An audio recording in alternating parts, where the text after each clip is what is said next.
Hi folks, time for a haul. It's funny, this one's kind of crept up on me the last couple of weeks since my sort of anthology binge.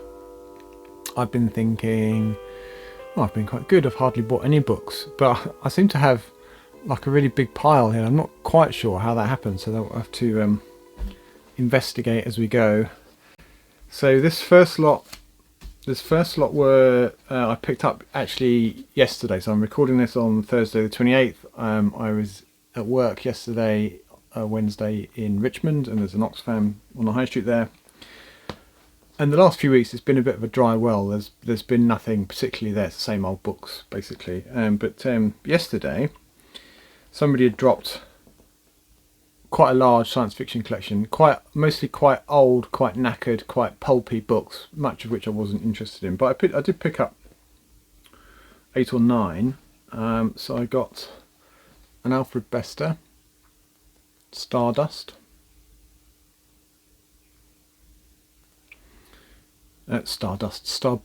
which is a short story collection that's got, well, what it doesn't seem to have is a contents page. So I don't actually know what's in it. This collection of short stories here, published in the UK for the first time in Sphere paperback from 1968, displays all the familiar Bester landmarks, a glittering cast of rogues and heroes, outrageously twisted plots, and an express train style that sweeps the reader into the dark tunnel of Bester's unique imagination. Then I've got Corpus Earthling by Louis Charbonnier. Not one I've ever heard of before. I think this must be, well, what is it? Priory edition, never heard of that.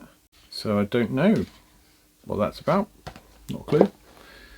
And then I picked this up because it looked fun. Armageddon 2419 AD, so this is the original Buck Rogers story. It was originally published in, it's been quite a long time ago. So yeah, in 1962, the foreword says this novel was originally written over 40 years ago and has long and rightfully been regarded by lovers of science fiction as a classic. In presenting this new version, no attempt has been made to update the story, although a certain amount of revision and condensation was necessary. So it was written in the 20s. Then I have Chris Boyce, Brain Fix. Many of these I've never heard of, the people nor the books. And then there's a couple of interesting editions from the Women's Press Science Fiction, which after a bit of investigation yesterday has 20 or 30 titles in it, so I'm going to look out for them. I've got a couple here. So this is Sally Miller Gerhardt, The Wanderground. Looks like she's decided to have an outside poo to me, but that's not the case, I don't think. Picture a world where the Earth itself has rebelled against the domination of men. Inside the city where technology still operates, men are the masters, but they cannot survive outside. So I think, as the name suggests, the Women's Press is by and for women. I think it's one gets the impression that it's kind of feminist science fiction for the most part. And amongst that set is Naomi Mitchison, Memoirs of a Spacewoman, which funnily enough someone was recommending to me the other day in the comments of my 20th century women in science fiction video a few days ago, that this would be a good edition. It's not an author that I know much about, and but they recommended this book as being very good. A classic of science fiction in which for the first time sex and science intermingle with often hilarious results. Mary explores her own sexuality with colleagues and with friends such as the hermaphrodite Martian Vly. The result is a critical look at earthbound morality and a marvellously entertaining tale of one woman's bizarre adventures in worlds unlike our own. So I don't know, it sounds like there's a bit of nookie in there. And then there's a book here, 4-Day Weekend by George H. Smith. The joke being, I suppose, that the concept of a 4-day weekend is considered to be science fiction. It's becoming real. So those were found in the Oxfam in Richmond High Street yesterday. So there's 7 of them there. And I got a couple of couple of Clifford Simacs in my preferred Methuen 1980s format.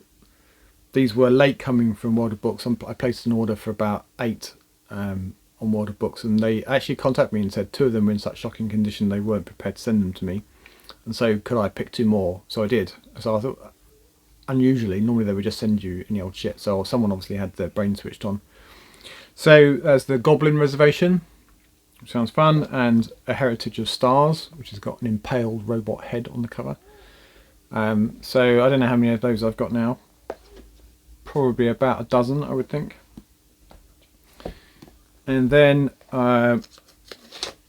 Pete of West Cumbria Book Addict, or West Coast Book Addict, beg your pardon, although he's in Cumbria, sent me, after seeing that I had the first 3 of the City in Flights books by James Blish, he sent me the 4th one, A Clash of Symbols.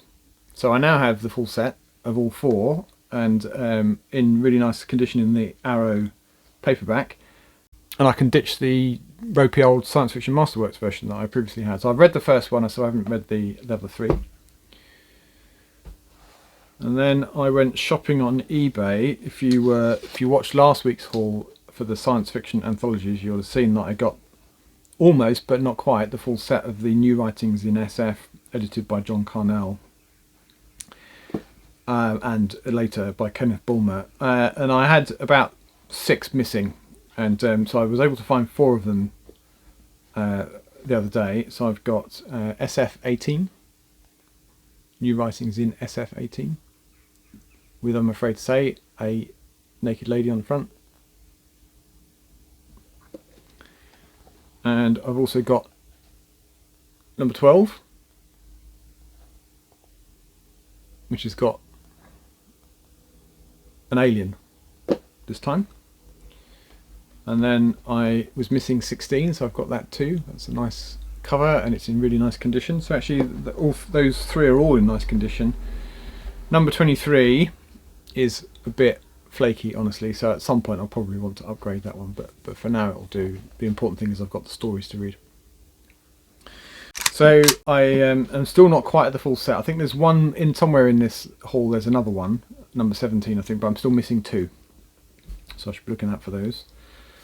And then I did a book swap with a chap called Robin off a Discord server that we are both on, and he also has a BookTube channel. His channel is called Bookspin.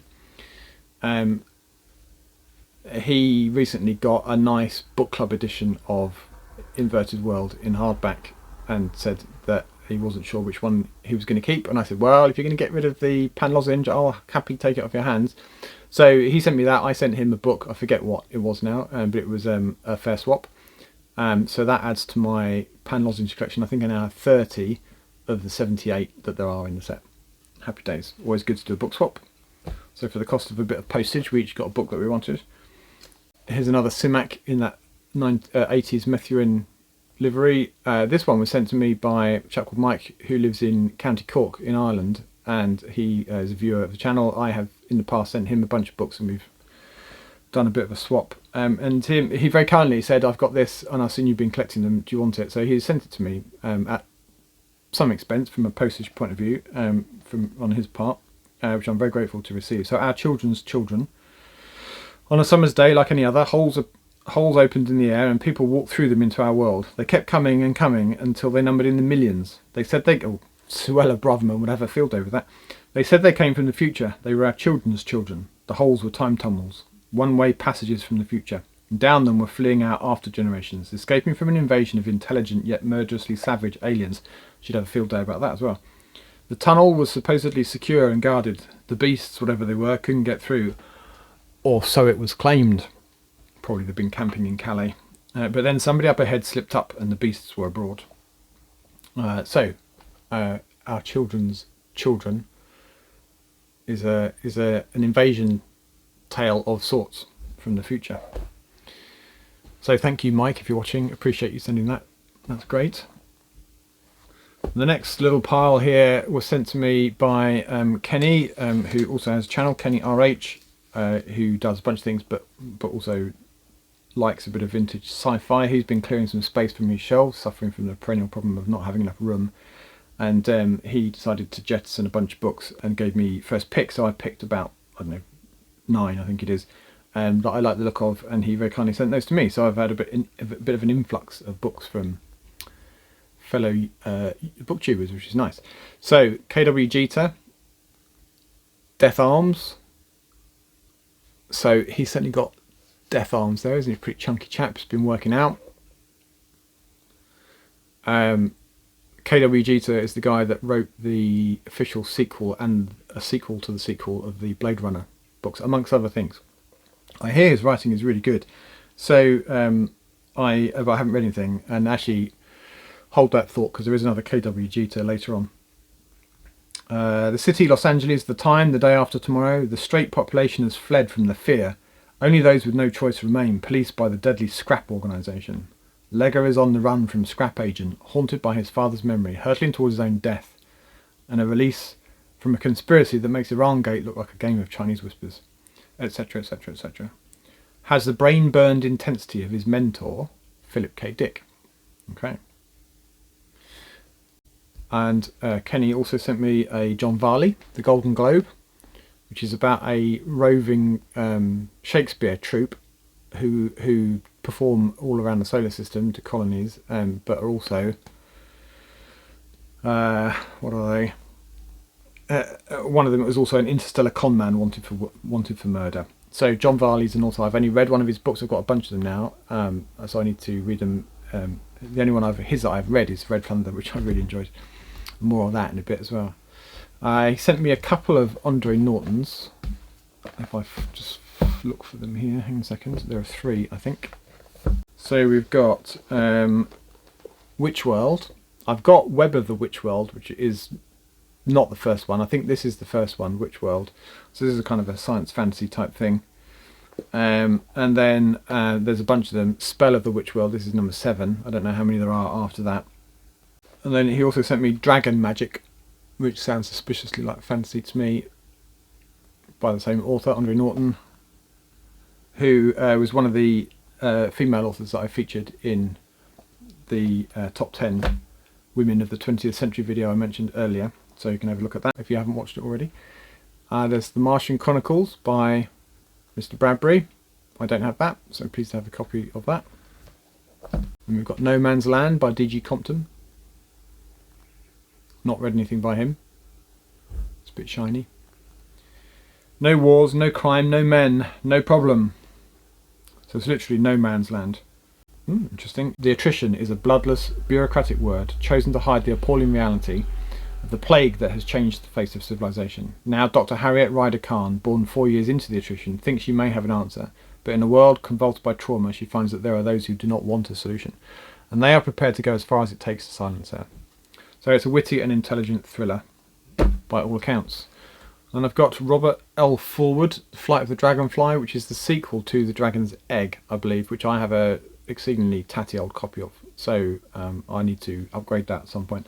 I'm sure I've read The Dragon's Egg a long time ago. I have a very dim recollection of it. But that's the sequel, which is meant to be good. There's a sort of fast evolving high gravity beings the size of like a grain of rice that live on either a neutron star or a planet orbiting a neutron star. Anyway, someone that has very high gravity, and they evolve super quickly. And then I've got Will Baker, Star Beast, which is not a book I know anything about. This is in very nice condition. It's effectively new, I would say. So I don't know if it's a sequel or if it's set in the same universe as another book by him, Shadowhunter. It's a totally compelling epic of intrigue, conflict and passion in a violent, complex future that's recognisable, rooted in our own unstable times. Okay. And then Paul Macaulay, who's a chap who's popped up on my radar only recently. I picked up one of his books, a recent one, in a charity shop a few weeks back called Beyond the Burn Line, and this one is called Eternal Light, which won awards. This is the end game. The brutal interstellar war is finally over, but the peace is fragile, and the politics between the inhabited worlds is turbulent enough without the addition of a renegade star, which is discovered hurtling towards the solar system from the galactic core. What awesome technology started the star on its journey 500,000 years ago, and why? so that's interesting. I did a little bit of shopping at Porcupine Books to gap fill, so via Brian's very quirky website. In that massive anthology binge that I did last week, I picked up the first 3 of 4 Continuum anthologies, edited by Roger Elwood, and I was pleased to be able to get the 4th.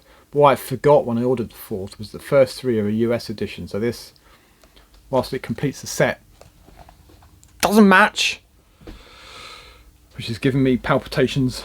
But it will at least allow me to read the stories, because they run from one book to the next. There's 8 authors, each does a story in each book, and then they've written a second, a third and a fourth to follow on, commissioned especially for that series. So I can at least read them all now, and maybe I'll look out for a US edition for the 4th to make it match. I also got from him book 17 in the New Writings of SF. As I said, leaving me with 2 to get. Number 8 and number 26, I think it is. Let's see who's in this one. Only a short enough, so someone, H.A. Hargreaves, Al Davison, Lee Harding, Joseph Green, Mackleworth, Hill, Coney. So the only one I actually recognise is Michael G. Coney, and the one in here by him is The True Worth of Ruth Villiers. Alright, and then I really only wanted those 2, but to make it worthwhile, the postage cost, I went and got a few more. So that's what I'm telling myself anyway. Ian MacDonald, Aries Express. I quite like Ian's work. An engaging, page-turning and frequently hilarious delight. I guess I'll be the judge of that. So this is set on a terraformed Earth where fusion-powered locomotives run along a network of rails. I wonder if this is set in the same sort of world as Desolation Road, which is also set on Mars. I'm not sure. Doesn't make any mention of it on the back. And then I've got a couple of Gregory Benfords. There's The Stars in Shroud. I'm hoovering up whatever I can find by Gregory Benford, because word is he's excellent. Hard SF, but good writing. A page turner. And then I've got another one by him in hardback this time, first edition, Furious Gulf, which is book 4 or 5, I think, of his Galactic Center sequence, which has, I think, 6 books in total. So that's good. It's I wondered if it was an ex-library book when I saw that it had the plastic cover on it, but it's just a protective cover, so it wasn't a library book. Alright, let me put some of these down. Alright, this next few came from the Oxfam bookshop in Henley, where I sometimes go. So there's a couple of Philip K. Dicks. There's Clans of the Alphane Moon, which is in a Harper. It was first published in 1975, but this is from 1996. It's a reprint, obviously. Under 200 pages. Chuck Rittersdorf, a 21st century CIA robot programmer, decides to kill his wife by remote control. He enlists the aid of a telepathic Ganymedian slime mould called Lord Running Clam, an attractive female police officer, and various others, witting or unwitting. Sounds like quite a convoluted way of knocking your wife off, honestly. Let's see, I'm sure there's another Philip K. Dick here. Yes, there is. We've got We Can Build You, with what looks a little bit like Abraham Lincoln. In fact, it is Abraham Lincoln. So they made basically an android of Abraham Lincoln, and the fun starts there. I got a couple of Robert Charles Wilson's. So he wrote Darwinia and also Spin, which I haven't read and don't have a copy of yet, but I'd like to get.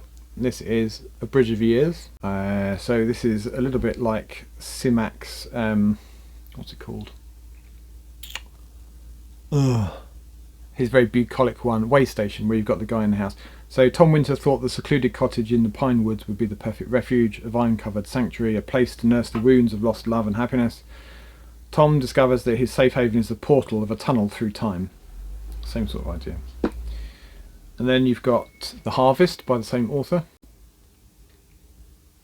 So this is a little bit like Childhood's End. Do you want to live forever? That was the offer the travellers made to every man, woman and child on Earth, and give the planet a last chance to regenerate itself.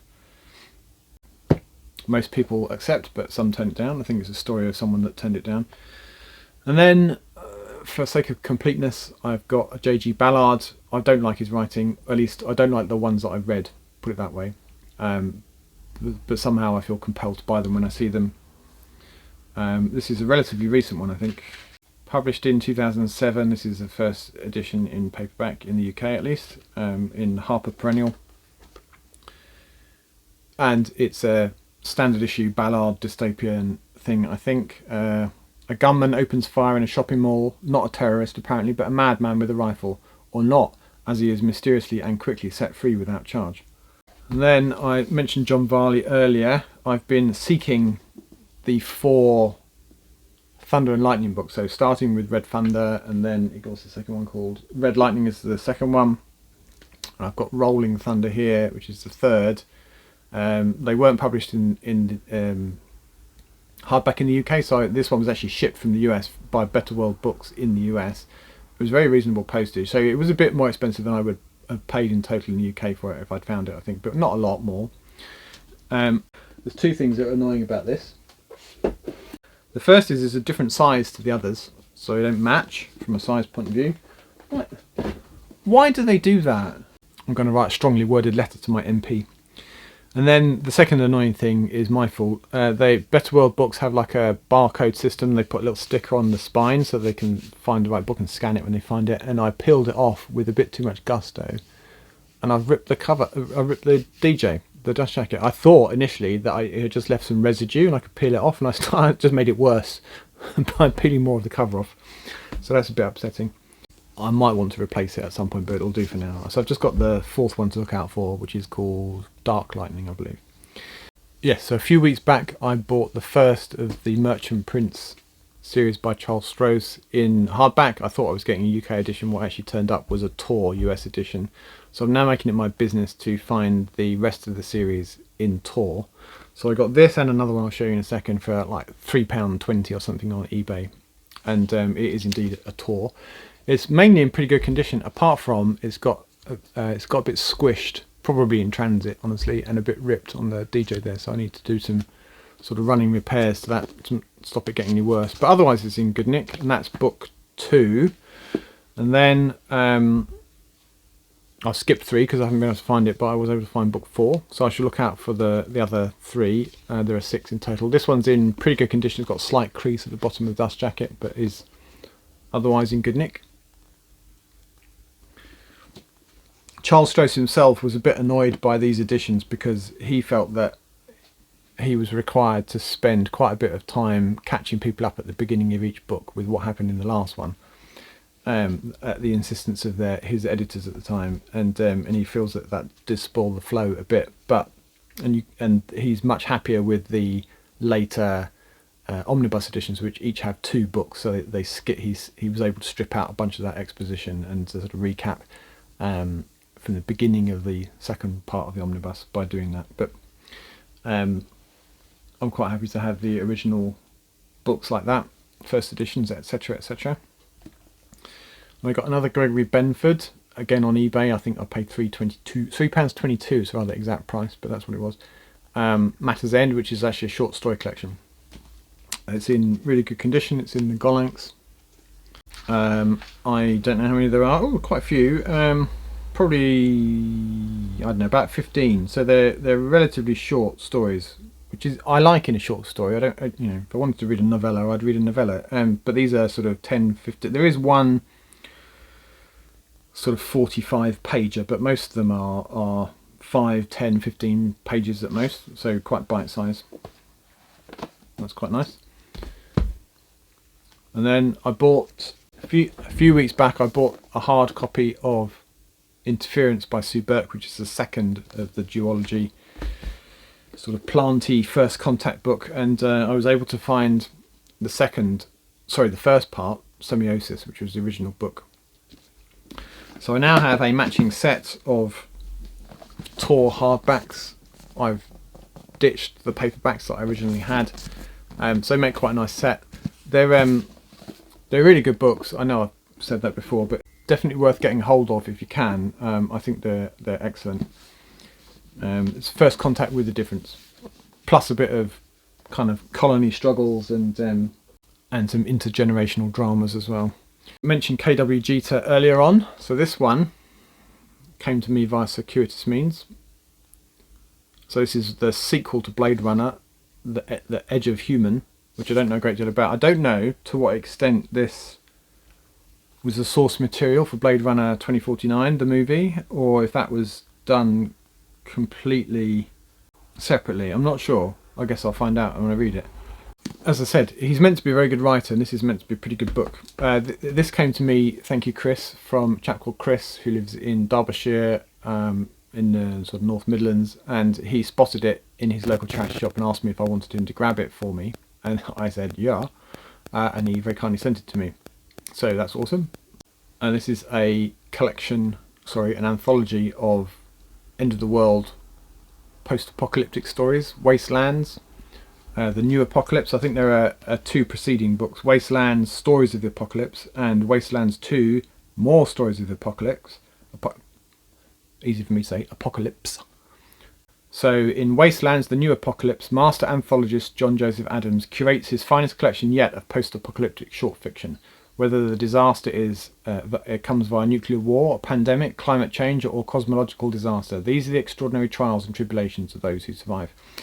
I do love an end of the world story, and there are 34 of them in this. About half, maybe a third to a half exclusive to this book, never published before, and then some reprints of some other stuff. And there's a few authors I recognise in here. Hugh Howey, who wrote the Wool trilogy, the Silo trilogy, Elizabeth Bear, let's see, Ken Liu, Paolo Bacigalupi. It's kind of it for names I recognise actually. So 34 stories, 500 odd pages, so you know, a bit more than 10 pages each on average, call it 15.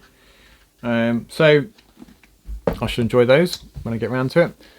This one I found in a charity shop, I forget which, probably the Oxfam Bookshop in Woodley. Larry Niven, Rainbow Mars. I do like a bit of Larry Niven. This was a relatively recent book, I think. It was published in, let me see, 1999. It's the first edition UK. There's a time travel-y thing going on here, and the protagonist is sent to the dim and distant past of Mars, which he finds is inhabited by rich flora and fauna, and he gets into adventures. And then the last in this haul is Stephen King's 11/12/63. 11/22/63, which is confusing. So 22nd of November 1963, if you're British. I'm not seeking Stephen King books out particularly, apart from The Dark Tower. I am seeking those out. But if I come across one that's in good condition and it's got, well, frankly, if I found any Stephen King hardback, I'd probably buy it. But particularly if it's got a vaguely science fiction kind of tang to it and with a bit of time travel, I think this counts. So that's everything. So as I said, I thought I'd been quite restrained in my book buying the last 2 or 3 weeks. It turns out I haven't really. Although in my defence, several of them were sent to me free of charge, so it's not like I bought them. They just came my way, which is nice. But I have to confess, most of them I have bought in dribs and drabs. There was no sort of big bulk purchase, just, you know, a few here, a few there, and they seem to have added up. So thank you for watching as always. Until the next video, goodbye for now.